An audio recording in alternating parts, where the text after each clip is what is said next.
Thanks everybody for joining. This is Carol from the STS. Today I have the version 6.22 upgrade. We're going to start at the hemodynamics section and work through ECMO. We'll go further if we have time and not a lot of questions, but I'd like to at least get up through the ECMO section. We are running a little bit ahead of schedule, which is great, and we'll leave a lot more time for questions when we get closer to go live. Today is March 1st, and here we go. So on the call with me from STS, I have Leanne Jones, Emily Connor, Leone, Emily, Catherine, Melinda, Leslie, and Chastity, who are all our STS either staff or consultants. And then we have Dr. Jacobs. Thank you, Dr. Jacobs, for joining. And for my QVIA, we have Joe Brower and Steve Mersleck. So thanks all for joining. We're going to get started here. We'll be on the hemodynamic section and hopefully working through the ECMO section. Our next call is scheduled for March 8th, where we'll plan to start on the operative valve section. If you've missed any of these calls, they are all posted on the STS website under the webinars for the database. They're also posted on the STS YouTube channel under the CHSD playlist. Okay, so, and Melinda, we didn't get a chance to talk about this yet, but the first section we're going to tackle is the hemodynamic and cath section. And can everybody see that? Is that large enough? You need a little bit bigger. Melinda, did you want to start off here and then hand it over to Chastity, or would you like me to walk through this section? I can do it if you want me to. Sure, yeah, that'd be great. Okay, so these are for the patients 18 and older, and the first question we would go over is, was a cardiac cath performed? And generally speaking, that's within 6 months to 1 year. We have some language that allow go up to 1 year prior to surgery, and it's specifically for a left heart cath. It's not a right heart cath. Then we want to know, was a PCI performed? Was it at this facility or was it some other acute care facility? And if a PCI was performed, what was the indication for surgery? So was it a complication of the PCI, or did the PCI, was it an attempted PCI or a failure with clinical deterioration, or a PCI failure without deterioration? So they just couldn't get it across, but the patient was stable. Was it a PCI staged, not a STEMI? So they did one vessel, got to do some more later, and they want to do that revascularize with a CABG. Or was it a PCI for STEMI multi-vessel? So they fixed the STEMI vessel, they opened it up, but got a lot other bad disease, so they want to go ahead and treat that with a CABG. Or was it another reason? Melinda, I apologize for interrupting. Would you mind explaining to this group what a PCI is? Oh, okay. I'm sorry. So a PCI is a percutaneous coronary intervention. It is where an interventional cardiologist goes in and does the intervention on the coronary artery, such as placing a stent or balloon angioplasty, ballooning stenosis open, or even going in and doing an aspiration for a thrombus. Basically, a PCI, by definition, is once the interventional guide wire is passed. So when you're having a cardiac cath, you have your diagnostic guide wire. At any point they decide to pass the interventional guide wire, they're going to go in and try to intervene on something. Then at that point, it becomes a PCI, and whether the PCI is successful or not, per the definition, it's a PCI because the interventional guide wire was passed. I just pulled some pictures up so folks can see what that looks like. Okay. So you can see the stents. You've got the wire. Let's see if that comes up. Sorry, Melinda. That's I didn't think it was going to take so long. Well, let's make that a little bit bigger. So you can see you've got your device going in the vessel, and then as they expand it, they're expanding the stent here. So they're basically ballooning the stent in, and then they'll deflate the balloon and they'll pull that part out, and the stent is left in the vessel, keeping it open. And it doesn't always require a stent placement. No, Sometimes they can just use the balloon. Could just be a balloon. Sometimes it could just be an aspiration. Like they go in, they see a thrombus there, and they go in and grab it with a thrombectomy catheter.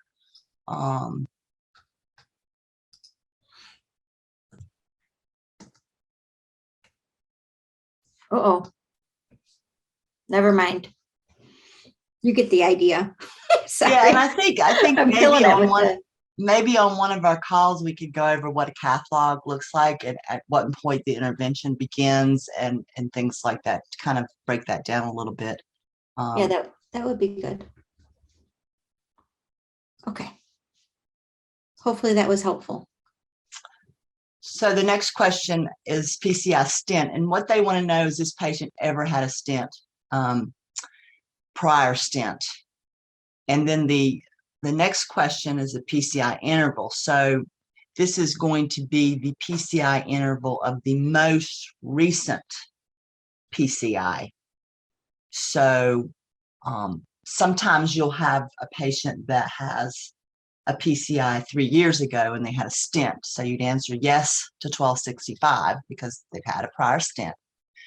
But their most recent PCI was just a balloon angioplasty, and it was done within less than 6 hours. And so you would code less 6 hours in 1270. The next question is coronary anatomy disease known. So most often the answer to this is yes, we know what the anatomy is because patients had a cath. Number of diseased vessels. So there's only 3 vessel disease. I'll go ahead and say that. You can only have 3 vessel disease. So, and in the training manual, it's pretty laid out, but basically if you've got your LAD system, you've got your circumflex distribution system, and you have your right coronary artery distribution system. So, and then of course you've got your left main. If you have a left main stenosis, then that constitutes a 2 vessel disease because the left main breaks off into the LAD and the circ. So if you've got a 70% left main, you've effectively got 2 vessel disease. The only time you can have 3 vessel disease is if you have your circ, your LAD, and your RCA involved. So when we're talking about the number of diseased vessels, so if you have a cath report that has a 70% left main and an 80% RCA, you have 3 vessel disease because you can see how the left main branches off to the LAD and the circ. Now, coronary disease vessels, the number of diseased vessels. The other thing you need to know is once diseased, always diseased. So, for example, if this patient had had a PCI of the RCA 3 years ago, but on the current cath, that RCA was clean, it didn't have any stenosis greater than 50%. Then that RCA is still diseased vessel because once diseased, always diseased. So on your current cath, if you had an LAD of 90% stenosis and a circ of 80% stenosis, but your RCA only had 10% stenosis, you still have 3 vessel disease because once diseased, always diseased, and that RCA had a prior stent. So then it further breaks down. It wants to know how, what is your stenosis in the left main? Is it greater or equal to 50%? Yes, no, or NA. NA is used for, actually there are some people that don't have left mains. They're very, very rare, but that happens sometimes. So you could use NA, or if for some reason the left main was not available, there was no documentation of it, you could use NA. And then the next question is the LAD distribution. And when we talk about LAD distribution, we're talking about the vessels that also come off the LAD. So we're talking about diagonals for the most part. Sometimes you've got a septal perforator that'll come off, but mainly it's your diagonals and your septals. So it would be anything in this distribution. So if your LAD proper was clean, it didn't have any stenosis, but your diagonal one had a 90% stenosis, then that's included in the LAD distribution. So you still would have a 90% stenosis in that distribution. And this is it's pretty laid out in our training manual as it is now. We have some great pictures. I like visuals, so I have a lot of good visuals for helping you determine what's in a distribution. And I think it'll make it easier. I'm a very visual person, so, and I'm happy that Carol is providing the visuals this morning. So ejection fraction done. So they want to know if you have an ejection fraction. And it is the ejection fraction closest to the time of OR entry. And we have a priority source document in the adult training manual that has basically four steps that you go through to determine what your ejection fraction is. So first you use your objective studies, such as your cath, your echoes, your nuke test. And it just kind of goes down the line. If you don't have that, then you can use this, or if you don't have that, you use this. We also have a lot of real clear direction about, say when you're reading your echo report and there is under the LV, it says the EF is 50, but in the summary, it says the EF is 55 to 60, so we have direction as to like which one you would use. We always want to use the summary one, the final impression, so that you would pick the right ejection fraction for the patient. Then it wants to know dimensions available, and we're looking at the left ventricular end systolic dimension and the left ventricular end diastolic dimension. These are found on your echoes, and most often they're expressed in centimeters instead of millimeters, but we're asking for millimeters in the form.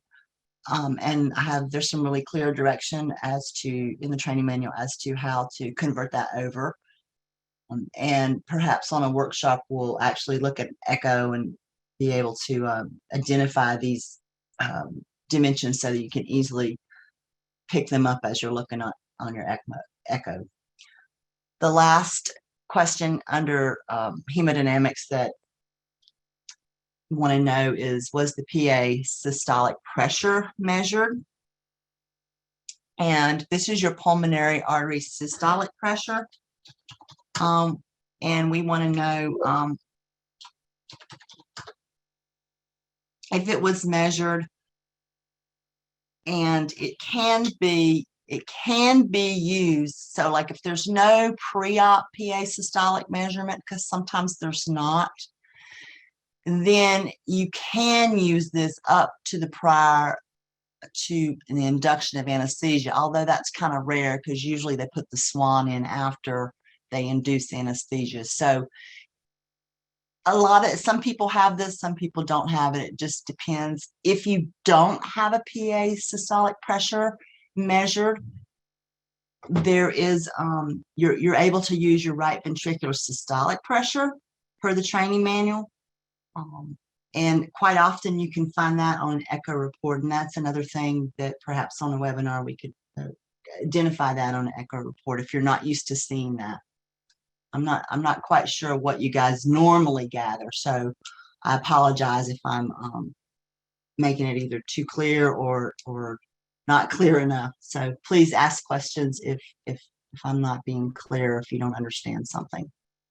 Well, I think that's great, Melinda, because we should provide, maybe we can get some de-identified echoes, TEE reports, and cath reports, and then have a dedicated webinar just to hemodynamics. Oh, I love that. Right now it only focuses on the adult population for these fields, but I think it would be helpful just as an education, for everybody who's abstracting data to know what this information is. So yeah, that's a good idea. Sorry for interrupting. I just was thinking it was a good idea. Yeah, and I think we have to review what the acronyms are, these letters, what we're using here, what LV stands for, what PA stands for. Yeah, and different echoes have different ways of reporting these things. I mean, PA is pretty clear on most echoes, and so is the right ventricular systolic pressure. But your LV in systolic dimension can be displayed many ways. We have a lot of examples. We have about 5 or 6 examples in the training manual now of how it can look differently. And sometimes people send me echo reports and they're like, okay, which one is it? And if it's something I'm not familiar with or I haven't seen, I refer the data manager to their echo department. Okay, so they know what these abbreviations stand for, and they'll be able to easily help you identify at your facility what the LV in systolic dimension is, or the LV in diastolic dimension is on your particular echo report. Yeah, and that's great information. And these two fields, they are relating to your left ventricle. So it's the left ventricle and the dimension of the left ventricle, both at the end of systole and at the end of diastole. So that's what these are collecting. Yeah, and always know that diastole is always bigger than systole.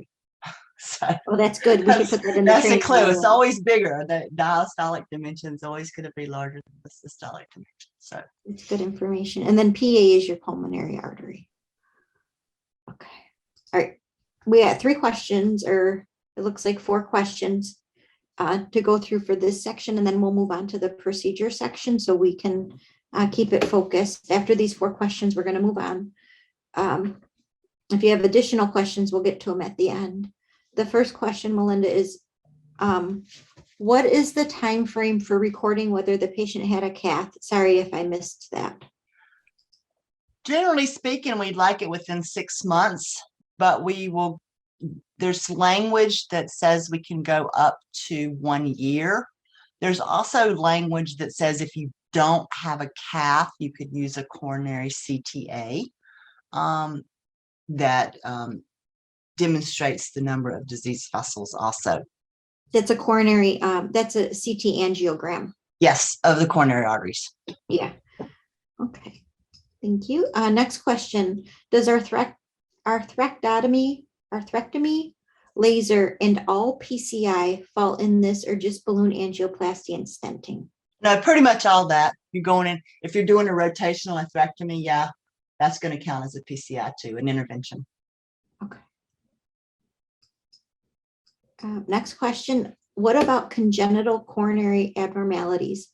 Is that a yes for coronary artery disease, or is that intended for aging, plaque, etc.? We have some language about if you have an anomalous coronary, you can count that as a disease. If you're going to operate on it, you can count it as a disease vessel.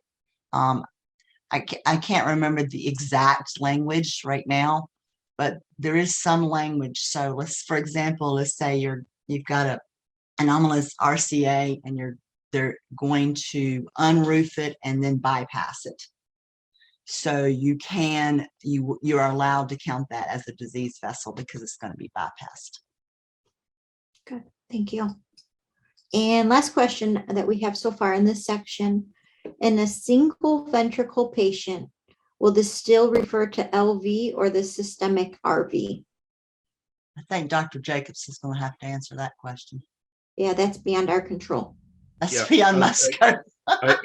Not in our wheelhouse, Dr. Jacob. I'll make two quick comments. First of all, if a patient has an anomalous aortic origin of the coronary artery or an anomalous pulmonary origin of the coronary artery, there's specific diagnosis that can be used for that in the congenital section. So that's where those lesions should be coded, if possible. Now, regarding a functionally univentricular heart, if there's a functionally univentricular heart, then that functional ventricle would be treated as the systemic ventricle, yes. Thank you.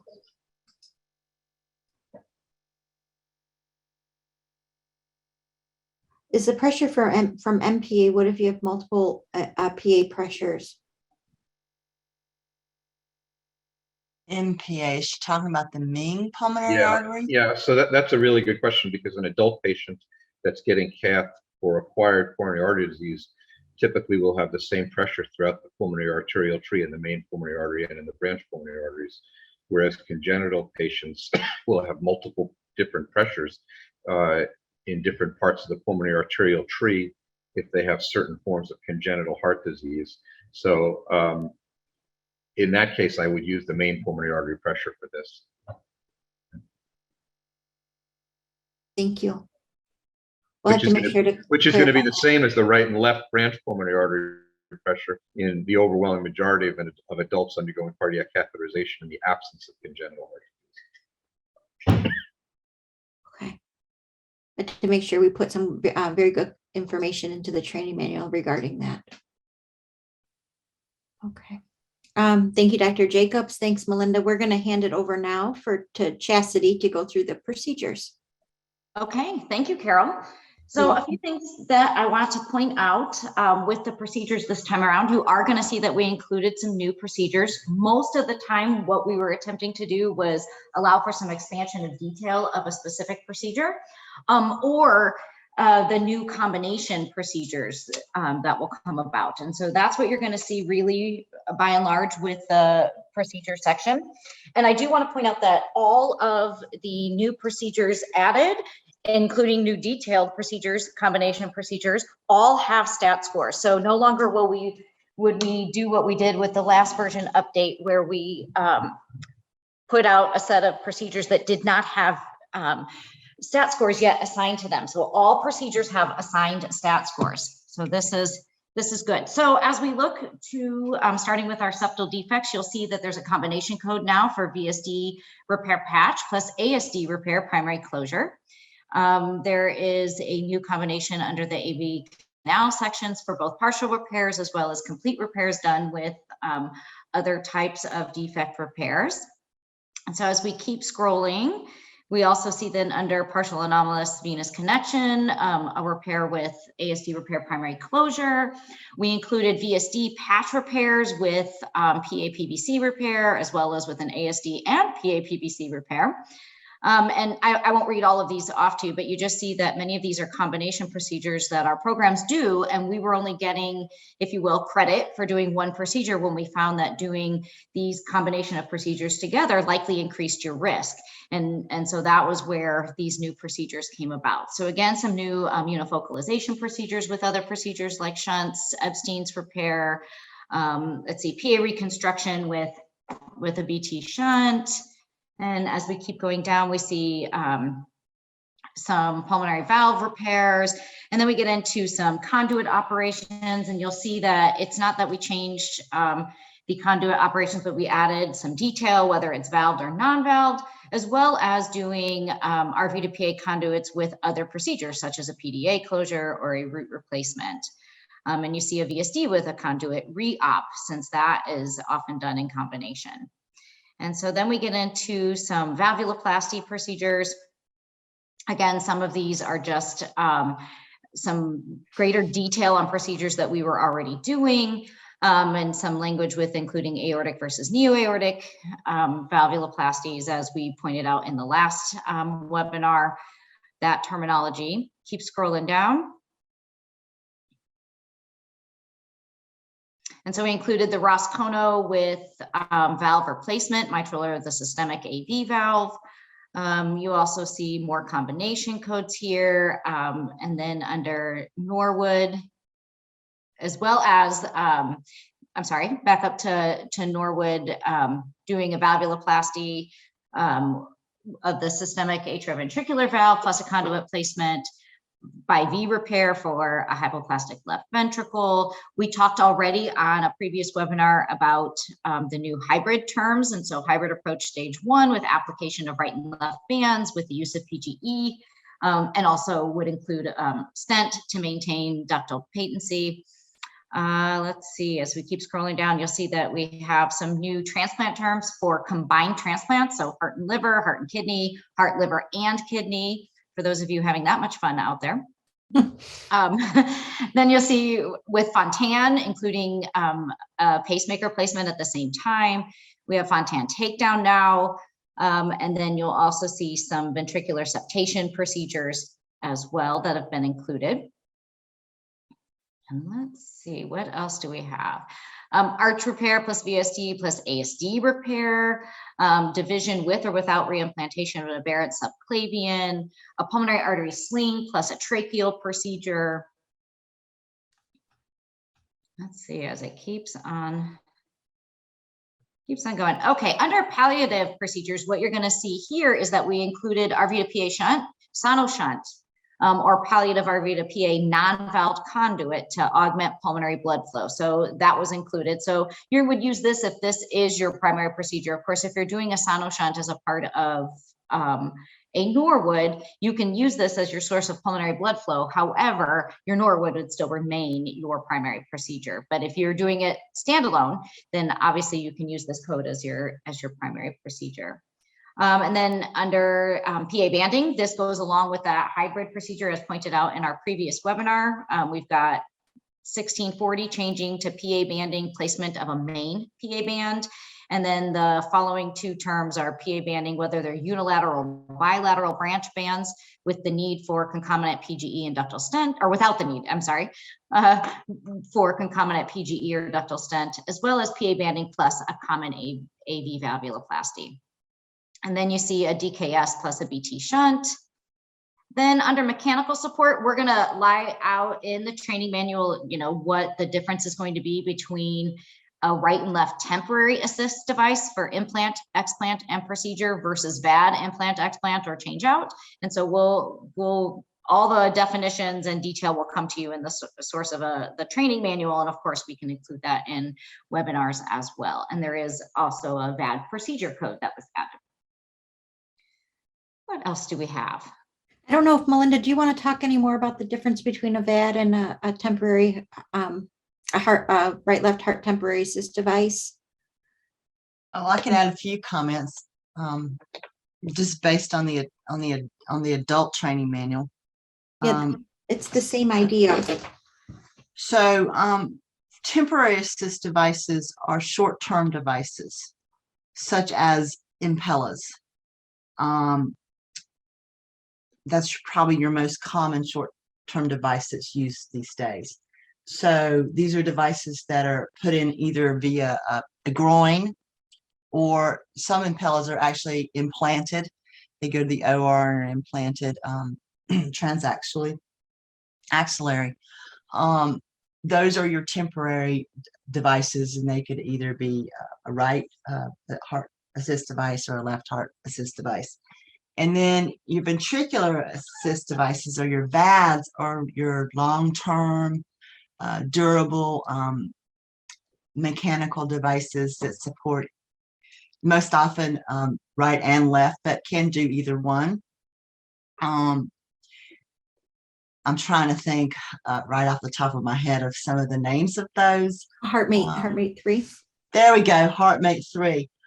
Is like an example. There's a whole slew of list of devices in the adult training manual, ones that are only temporary, ones that are only that. And then there's like 3 or 4 devices that can go either way, and it depends on the intent of how you're using the device. So if you're using the device as a short-term device, then it would be coded as a temporary device. If the intent is for this device to be used long-term, then it's coded as a VAD. We have an example in the chat, in the Q&A, that says CentraMag. I think CentraMag is one of those devices that Yeah, can it go is. either way, right? Yeah. Yeah, it can go either way. And so when you're looking at a device like that, it's really what the intent, when the surgeon put it in, what was his intent? Was it the intent to maintain the patient temporarily so that they can recover, or was this more of a long-term device that this patient's going to need for quite some time? And that can be difficult, I know, but it just requires some collaboration with the surgeon if the intent is not clear. One question on this part, Melinda, is the temporary assist device the same as a balloon pump?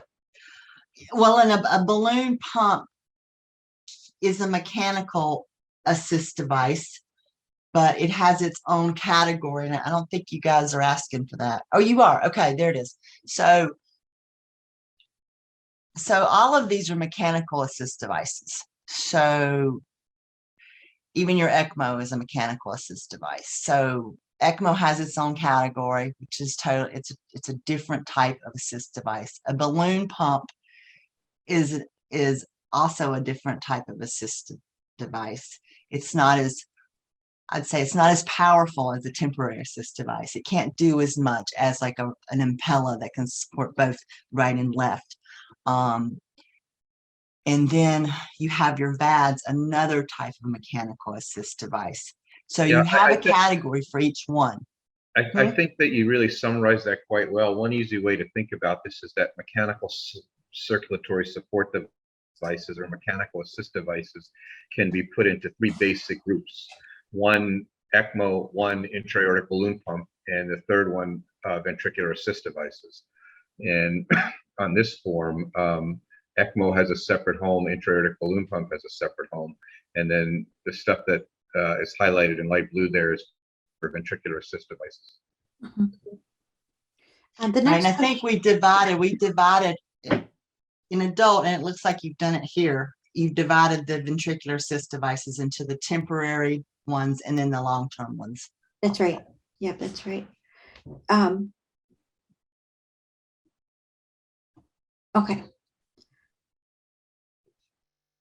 The next question for specific to this, and then we'll get to the other questions when we get a little bit further down, aren't the majority of them temporary in pediatrics? We use them as bridge to transplant. So I don't think, and Melinda, correct me if I'm wrong, and Dr. Jacobs, bridge to transplant is usually a longer term intent. It's not a short term intent. So bridge to transplants are usually captured under the VADs. Correct. I would agree. Yeah, I would agree with that too. Okay, thank you. All right, moving on. Chastity, back to you. Okay, the next section that we included some new procedures and new granularity or expansion of terms is with the cardiac tumor resection. So we've laid out different types of tumors here. So like the ventricular rhabdomyoma, and then also included some tumor resections with other procedures. So you see here, tumor resection with a PDA closure, and then again by type of cardiac tumor that's being resected. As well as we added an anterior PA translocation that's not a part of an arterial switch operation, so otherwise known as the Lecomte procedure. We get lots of questions to the core group as to how to capture this when the Lecomte is not done as part of the arterial switch. And so here is your code now moving forward. Yay. We have heard you. That's it. And I think that's it as a part of procedures. So thank you. Yeah, thanks, Chastity. Thanks, Melinda, and thank you, Dr. Jacobs. The next section we have is the procedure-specific section, procedure-specific factors. And one thing we did with this upgrade is that we made these fields that are collecting the PSFs to have parents, so their children to the specific procedures that they apply to. So they'll only open up if these procedures were performed, and you'll see these then. And then we added, of course, we updated this with the new procedures that were added up above where they applied. So I don't think anything to add here, Chastity. No, I don't believe so. I think it was just the parent-child interaction. Yeah, I'm excited about that. And we included the new procedures that would fall under. Yeah, Yes, you'll see correct. them here in blue. Okay, well, that was pretty easy.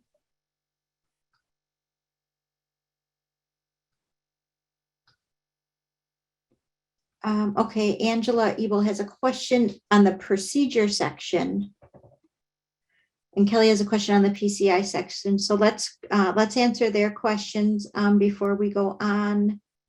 Just the next section we'll cover is ECMO. So before we go on to ECMO, let's answer these two questions. And Liz, I don't know that we have I don't have them readily available. Liz is asking for the stat scores on Fontaine's and pacemaker combo code. I don't have that readily available, and I don't know if Leanne is able to pull it up quickly or not. Kelly's question is in reference to the PCI stent. Did you say that refers to if the patient ever had a stent inserted, or only referring to the cath date referenced? Now, the one question, I can't remember the sequence number. I'll pull it up. Let me get there. Hold on. Ooh. Okay, so what is that? 1265 PCI stent, 1265. Yes, did the patient ever have a PCI stent before? So if they ever had a cardiac catheterization, they're going to code yes to this. Well, no, the cardiac catheterization is your most recent cath within 6 months to 1 year. Oh, I think we changed it. We can't get to the PCI stent unless that cath was marked as. Oh, I see. So I think we updated, we changed it in this, for this one. It's a little different than an adult. I see it. I see that now. Yeah, sorry. So it's only for the current, since the last 12 months. The PCI stents for the other will be in the status post codes, I believe. Okay, so this would be just the current cath, I'm assuming, now that I'm looking at the way you did that. Yeah. I think we did that because the PCI stents are up above in the status post procedures. Okay. Sorry about that. No, sorry, I shouldn't have handed that to you. I should have just taken it. Next question is endocardial vegetation removal. It's on the long list. So there's a difference. There's two lists for those who don't know. There's a short list, which is the STS list. And then there's a long list that is maintained by some of the vendors. The vendors match that long list to the STS list, but it just provides the sites with more of an option if the specific wording on the short list does not meet the needs of what they want it to code. So Angela's question is endocardial vegetation removal matches tumor removal on the short list. Any suggestions added for vegetation debulking? I don't think we added anything. No, I don't believe that we added. It'll still map to a cardiac tumor removal. Okay, I'm not sure. Ruth, I'm not sure your question. I think related to the procedure-specific factors, ventricular imbalance unknown was not included. I think it says ventricular left, right, and then usually there's an option for unknown, or she's suggesting an option for unknown. Where is that? Which one is that? Let's see. Under Norwood and Fontaine. I think that this was the question about the AV canal procedure specifically. Oh, was it? I'm sorry. Probably.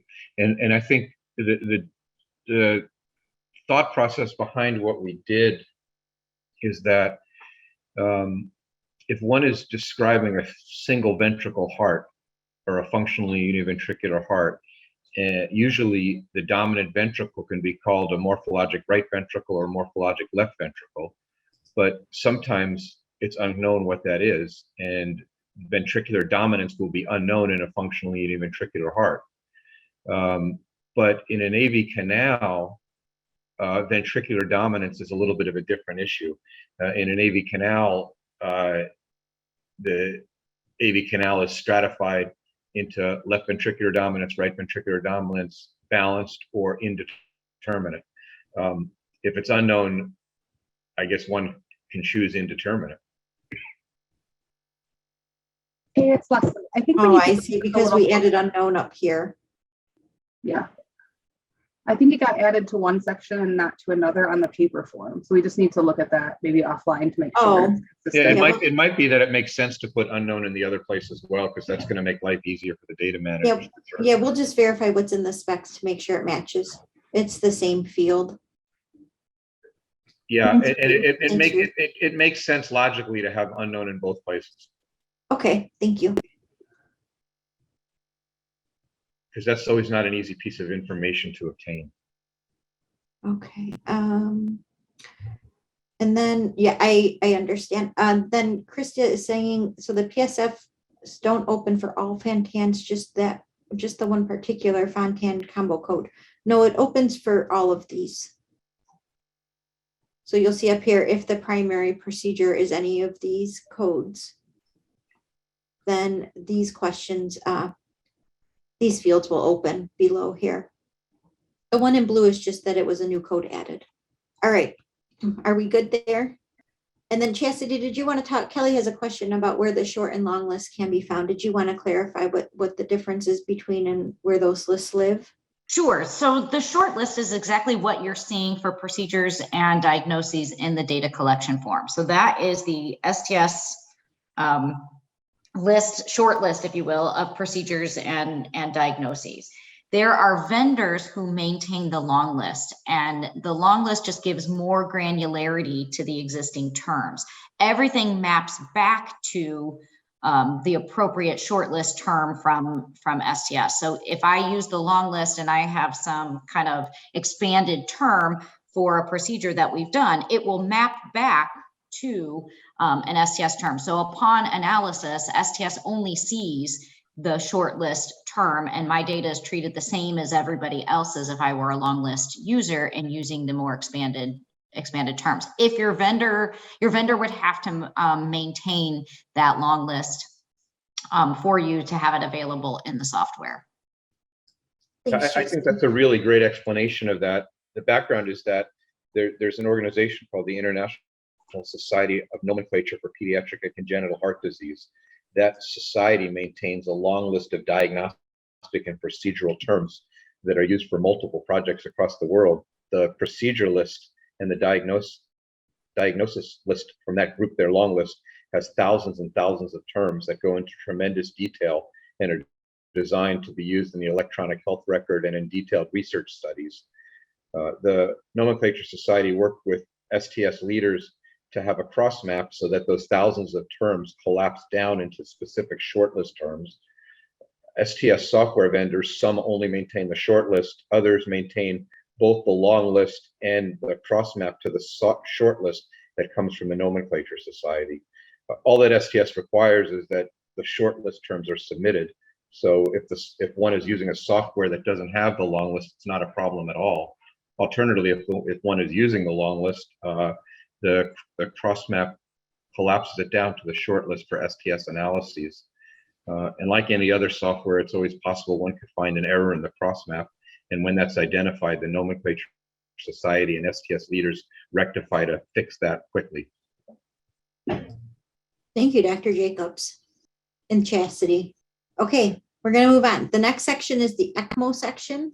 The reason why I scrolled back up here into the procedure section is because it has parents. The ECMO section is a child of either of these. I believe it's cannulation, decannulation, and I believe procedure. We'll get down there in a second and double check. So if you code one of these, the ECMO section will open, and you will see. So you'll see here that the parents are listed if procedure multi contains ECMO cannulation or decannulation. So not the ECMO procedure, just cannulation and decannulation are the parents to this section. if you coded ECMO cannulation, you'll see these types of cannulation type, arterial, venous, and both arterial and venous. If arterial or both, you'll receive cannulation, arterial cannulation locations. And for venous, you'll see the venous cannulation locations. And then the other last question for the ECMO cannulation is the pulmonary venous return decompression. If that is available, this is where you would code that. And then if you did an ECMO decannulation, you'll be asked the type of decannulation, similar to the cannulation section of arterial venous or both arterial and venous. And then you'll be asked the arterial decannulation locations and the venous decannulation locations. So not a whole lot of information in this section, but a little bit more granular detail so we can understand those procedures a little bit more in depth. Anything to add, anybody, for this section? We have about 10 minutes left. We don't have any questions. Oh, if you change the ECMO cannulation sites from, say, femoral to carotid, how would you capture that? You are not capturing that. That would just be coded as an ECMO procedure. And we do not collect any further information on that. But I guess you're asking if you have to go back and change this cannulation site. I don't believe so. I think that this is just going to be based on the procedure that's coded up above and where that cannulation type was inserted. And then we'll be able to see that. And then say your next question, or say your patient then comes back and you switch the cannulation sites from, say, a carotid to a femoral or something like that. You would code that as an ECMO procedure, and then we'll capture the final arterial site when you decannulate that patient. Does the ECMO, okay, so I answered that. Does the ECMO more specific questions pop up if that procedure is coded at all in your procedures or just as your primary? It will pop up if it's coded as any one of your procedures. And should we continue on, or do you all want to stop here? Feel free to put it in the chat box. We have 10 minutes left. I just didn't want to get too far into this in case we get a lot of questions, but I'm happy to continue on. Nicole says stop here. Anybody else? Okay, stop here. Oh, Melinda, you have a question. I see that. Yes, I did work at Chapel Hill. I was the ECMO coordinator there, among other things. Mm-hmm. Carmen is raising your hand. I can unmute you if you, oh, never mind. Okay, I guess we're going to stop here. We'll start with the operative section next time. If you all get a chance to just do a quick review before we get on our next call, which I believe is March 8th. Please do so. Remember, the purple sections are for adult cardiac, or adults 18 and over.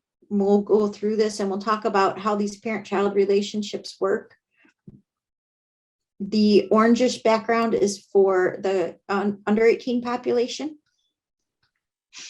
The section with the white background is going to be for all patients.